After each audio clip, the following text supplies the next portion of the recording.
Hello, everyone. My name is Monica Brady-myerov. I'm the founder and CEO of Listenwise, and I want to welcome you all to this webinar on how to spot fake news and train your students to be educated consumers. If you could all just take a moment to mute your phones and put your questions into the chat box, and also let us know where you're from and what you teach into the chat box too, so we can get a sense of who's listening in and what your questions are, which I'll take at the end. That would be great. So at any time you can put your questions in the chat box. And I want to give you a little background on myself as well, because I was a public radio reporter for more than 20 years. So before I started ListenWise about 4 years ago, I reported on these stories. I was on NPR in Boston and all over the country covering the news, and I still have many contacts in the news. And of course, I'm listening to and evaluating the news every day for Listenwise because we bring you a curated collection of public radio stories. So I come at this issue of fake news really from two directions. One, as a reporter, and I'll share with you some of the behind the scenes thoughts that are going on in the news media about this problem. And now, as an educator, bringing a tool to the classroom that helps you bring high quality, vetted news to your students. So with that, I'm going to just start by talking about, this problem because it's clear that the way we interpret and synthesize news plays a very important role in how we view the world. So working with students to critically evaluate the accuracy, meaning, and the power of informational texts has never been more important, and that's your job. And in K-12, the Common Core doesn't have a standard called media literacy, but it does have standards around integration of knowledge and standards that say things like students should evaluate content presented in diverse media and formats, including visually and quantitatively. And another standard says students should delineate and evaluate the argument and specific claims in text. So that can mean spotting fake news. So, if you're from a Common Core state or even if you're not, I'm sure you have similar standards around helping students decode texts. So I take this to mean media literacy is relevant in everyone's classroom. But it's unfortunate that there hasn't been more attention paid to how to adequately teach media literacy. And as I said, the Common Core really only touches on it superficially. So first, a little bit of research on where we are with help students and their ability to spot fake news. A recently published study from the Stanford History Education Group reveals that 82% of middle school students could not distinguish between sponsored content and a real news story on a website. Online communities have really altered the way news is discussed and evaluated. And according to a study from Columbia University and the French National Institute, 59% of the news shared on social media has never been read. So this has really pernicious implications for students because, as you know, students spend up to 8 hours a day at their computers. And we're going to dive into some strategies that teachers can use to discuss fake news and help students spot it. But I just want to note, too, that it's not only a problem that students have. According to another survey by the Pew Research Center, only 39% of American adults felt very confident that they could recognize news that is completely made up. So we all have something to learn here. Well, how did we get here? The term fake news actually goes back over 100 years, so it's not a new term. And the difference is that social media has changed the news narrative. As Brittany Noble Jones said on a panel at South by Southwest EDU that was called Facing Ferguson, a News Literacy Case Study, she said social media has become an unfiltered way to get the news. And this really makes everyone a journalist because people are putting information out there on social media, other people are sharing it, they're viewing it, they're creating their own news, and the consumer is really in charge. And I'll tell you, that is a huge change from when I was in the newsroom in public radio, where the newsrooms controlled all the media and what people saw, not social media posts or other bloggers or vloggers. It's the consumer now who decides when, where, and how they will access information. Students are also not only great consumers of news, but they're also the unofficial producers of news. because of the opportunities on social media to share all these stories. So this presents a challenge for educators because when the news is brought into the classroom, it might not always be accurate. According to a 2015 study from the American Press Institute, the good news is that more than 2/3 of millennials get news at least once a day. And that's a pretty good high number. But the bad news is they're not getting it from newspapers, television, or organized journalism websites or traditional news providers. They're getting it from social media, social connections, entertainment.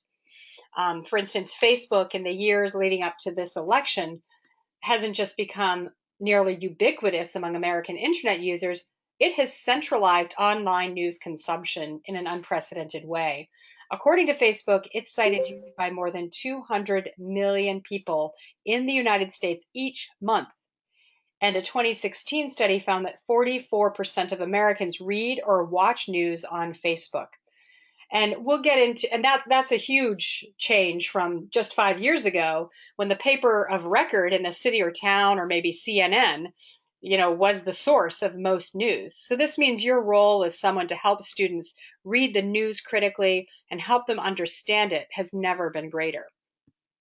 And we'll talk a little bit more about some of the role Facebook is playing more too. But first, I want to say that I believe news literacy begins with exposing students to legitimate news sources as often as possible, and integrated into your curriculum.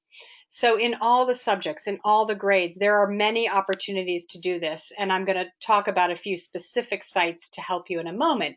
But if you look at the legitimate news sources here on the left, helping expose students to these news sources will help them understand and spot the fake news that you see on the right. So if they can't spot fake news, if they don't know what well-resourced, legitimate news is and what makes it that. So begin by asking your students questions. What sources of news do they usually trust and why? How do you decide what is true? What are they looking at in that story to decide that it's legitimate or not? And what questions should you ask to find out? So as part of this discussion, you should talk with your students about how the large news organizations on the left side of the screen with the legitimate news sources are produced and supported. What are the costs involved in making a report on CNN? It has a broadcast signal. It has a studio. It has many people on camera. Those are all indications of legitimacy. The New York Times has a print edition that arrives on some people's doorsteps or is sold at the local corner store. It costs a lot of money to do that. These are all some just very basic economic indicators that these are legitimate news sources as compared to some of these fake news sources on the right. So getting them to think about the economics as well as just the facts that they're reading, is this fact correct or not, is really important, I think, for getting students to help discern fake news from real news. So fake news typically has one producer on a web platform only. There's no TV channel or printed paper. It's cheap to produce and it's easy to manipulate. It's one person in their bedroom vlogging. For instance, this post on the left from the Denver Guardian, it looks legitimate as a tweet, but it's one-dimensional. There's not much more further you can go here, and it is this is opinion masquerading as news. So I'm going to play you a little clip here that is from an NPR news story, very interesting story that tracked down a creator of fake news stories to figure out why are people creating these stories, making them up whole cloth. Who are they and what do they hope to gain out of it? This is so this is going to start off with the reporter reading off a list of several fake news stories, and then we're going to hear directly from the guy who created these stories. Here are some of the sites: nationalreport.net, usatoday.com.co, washingtonpost.com.co. All the addresses linked to a single rented server. That meant they were likely owned by the same company. Jansen found an email on one of those sites, and from there, he found a name. There's an individual whose name is Justin Kohler, who appears to be behind a bunch of this stuff. Online, Kohler was listed as the founder and CEO of a company called Disinfomedia. He also had a LinkedIn profile. It says he once sold magazine subscriptions, worked as a database administrator, and a freelance writer for International Yachtsman. And using his name, we found a home address. On a warm, sunny afternoon, I set out with a producer for a suburb of Los Angeles. Here I am arriving at his house. It's a one-story beach bungalow home with an unwatered grass lawn. There's an American flag, maybe a patriot. And of course, this is Southern California, so of course there is a palm tree on the front lawn as well. So, all right, we're going to give it a shot now. I rang the bell and waited. Hi there. Hi. Looking for Justin Kohler? Why? I'm a reporter with NPR. Mm-hmm. We were looking online and through a lot of tracing, discovered that Disinformation Media was the owner of several websites, such as the National Report.net. Sorry, guys. I want to tell you. No, good day. All right. Thanks, guys. We left Kohler our contact information, and a couple of hours later, he had a change of heart. He sent us an email and agreed to talk. My name is Justin Kohler, and I'm the owner of Disinfomedia, Inc. Kohler is a soft-spoken 40-year-old with a wife and 2 kids.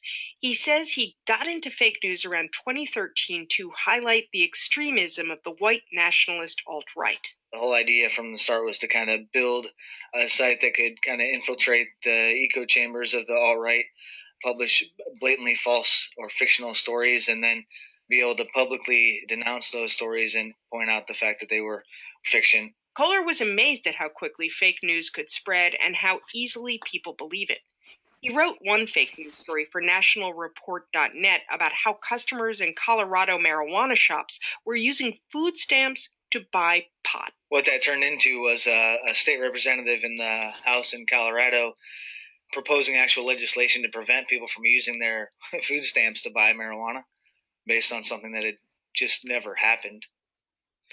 So that's just a clip from a really good story from NPR, and we have it on Listenwise. It's called Hearing from a Fake News Creator, that just helps demystify why somebody would create this.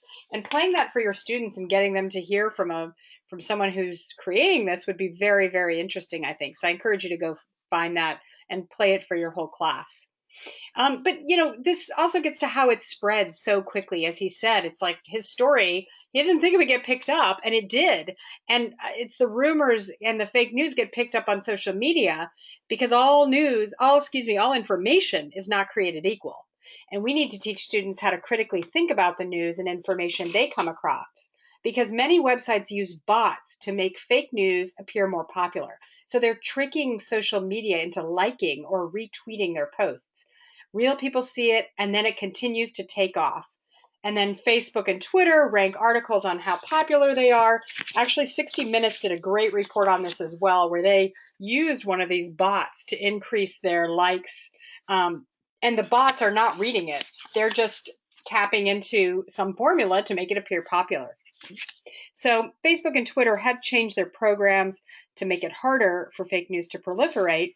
And recently, you may have noticed Facebook was really stepping up their vigilance by trying to help users spot the fake news with a box at the top of your feed. Now, if you go on to Facebook, you'll see this box, and it'll say 10 tips to spot fake news, because it's realized that it is part of the problem and it needs to help fix it.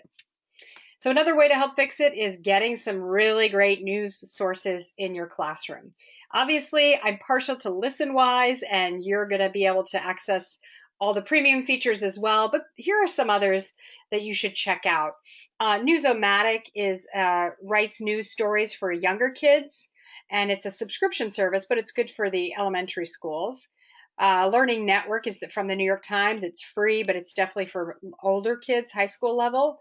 Newsella is primarily a reading product, but they are using news stories and can be a way to spot and discuss legitimate news. And Time Edge for kids is current events and literacy for middle school students. That is a paid subscription. You might also be familiar with CNN Student News. That's made for the students. So these are all some great sites, and I know that Chelsea's going to be has added all the links on our chat area, so you can check these out on your own. But what do you look for when you're evaluating fake news? Well, here are three things.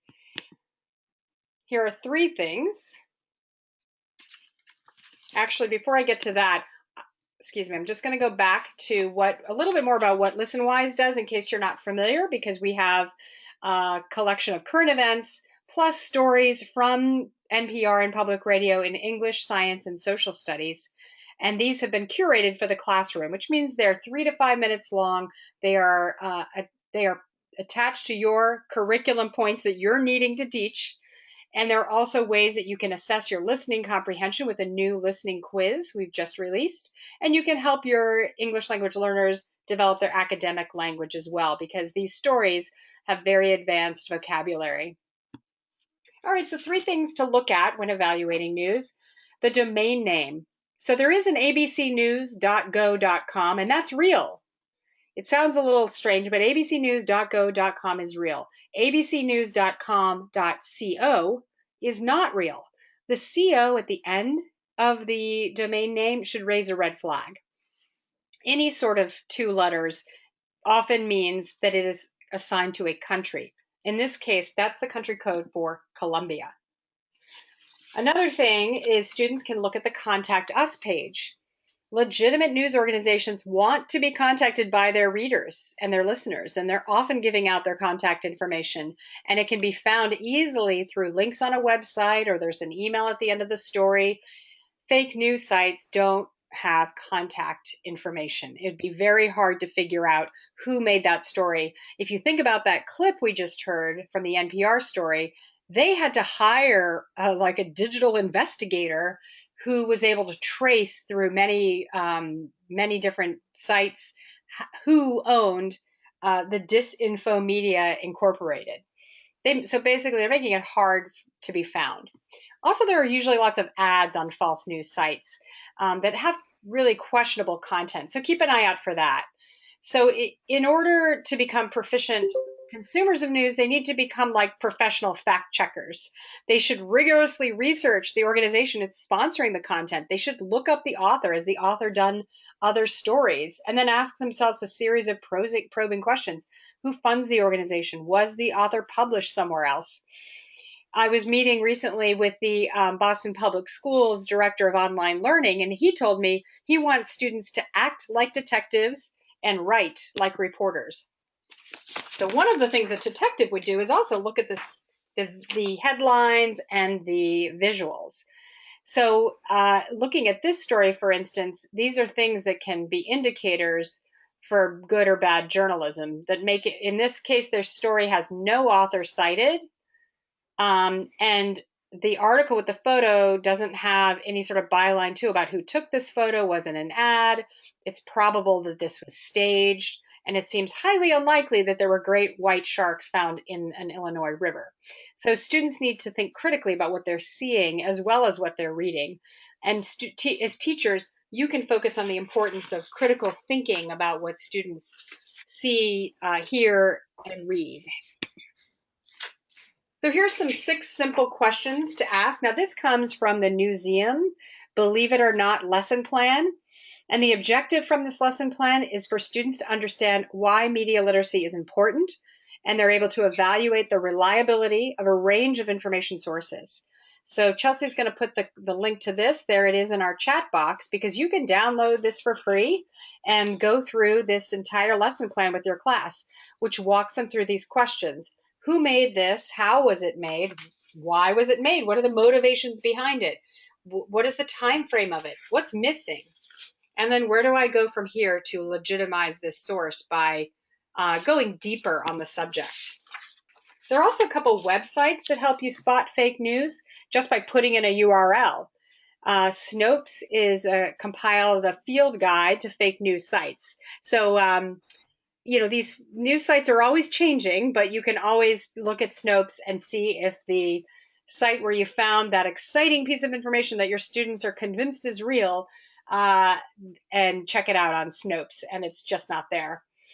And the other one would be factcheck.org. This is a really reliable one that is just literally checking something out across other search engines. What this helps students do is do a lateral reading of a piece of information. They're looking at it, they're looking to confirm that piece of information on other sites.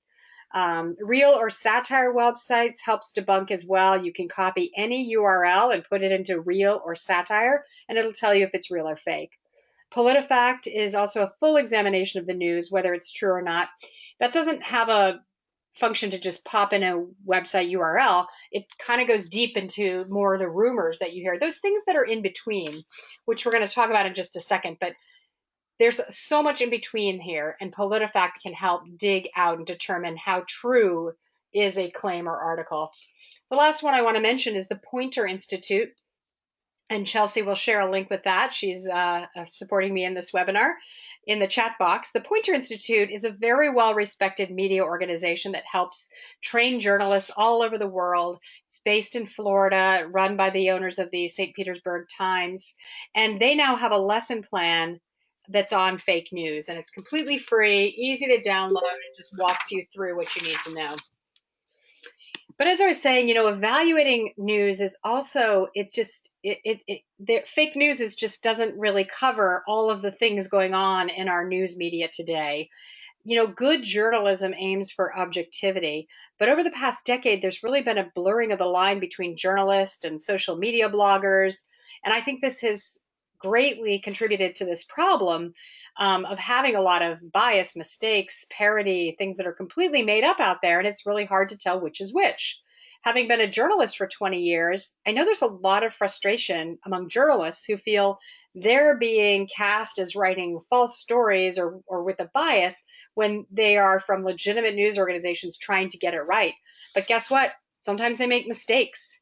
So, a reporter from CNN or the New York Times makes a mistake, and then some student or adult who doesn't understand how to fully understand the differences between these things says, well, that's fake news. So there's also people tell lies to journalists that they don't fully fact checked, and then they repeat them. And I hear teachers talk about their students feeling like some of what legitimate news organizations produce is wrong. And that's because, like I said, sometimes they make mistakes and sometimes they're reprinting lies. Or as we have too now, this entire view of the alternative facts that came from the presidential aide Kellyanne Conway. So this whole line has become very blurry. But if you can work out these definitions with your students, really dig deep into them and get them to understand the reasoning and legitimacy behind each one, you will be helping to build their media literate students. So I'm going to play a clip right now because it gets to this whole issue of it's an NPR story. I hear a little noise there. I'm about to play a clip. If everyone could mute their microphone, thanks. So if you take your students through these terms one by one, you will be helping to build media literate students. So now I'm going to play a clip from an NPR story about whether or not they use the word lie in determining something that the president said. And it just gives you a little background into how difficult this has become for journalists as well to cover. Let's talk about what to call a fact that is not a fact. President Trump made a string of statements at the CIA over the weekend. Our correspondent Mary Louise Kelly used this language to describe some of them. It's provably not true. That's what he said, and that is false. Trump also falsely inflated the size of the crowd at his inauguration. But Mary Louise did not use the word lie, and many listeners asked why. To talk about why, Steve Inskeep sat down with Mary Louise, as well as Michael Oreskes. He's the senior vice president who is in charge of news here at NPR. Good morning to you both. Good morning. Good morning. Mary Louise, what exactly did people ask you? Well, to set the stage a bit further, on day one of his presidency, Donald Trump went to the CIA and delivered a remarkable speech, remarkable in part because he said several things that were not true. So in our reporting on that speech, we described them, as you just heard there, as untrue claims, false denials, etc., which led to my inbox exploding with people writing to say, why are you pussyfooting around? Why not just say he lied. Just to be clear, pussyfooting was a phrase that someone A direct used. quote that I think a couple of people tweeted at Okay, me. why not say he lied? So this has prompted me to go actually look up the word lie in the Oxford English Dictionary, and here's the definition. I'll read it. A false statement made with intent to deceive. Intent being the key word there. Without the ability to peer into Donald Trump's head, I can't tell you what his intent was. I can tell you what he said and how that squares or doesn't with facts, And with leave publicly available facts. the listener to make their own conclusions. Yeah, so that's just a great example of how you can dig deep into any one of these words on the screen with your students and talk about talk about the meaning of each one in order to become better news literate and media literate students. So what all this is saying to you is that this is complex. This is difficult. And this slide here from First Draft News really shows all the types of misinformation, disinformation. You can take a story out of context. You can take a quote out of context. You can make a connection that shouldn't be made. You can intentionally do a parody or not intentionally. I mean, there's so many ways that media can be manipulated that it's good for your students to know all of them. It's not as simple as just saying that's fake and this isn't fake. So that's what makes this a little difficult. And that's why I want to stress more over and over that it begins with getting students to understand what is legitimate news and the economics of legitimate news sites so they can have a comparison against these types of misinformation and disinformation.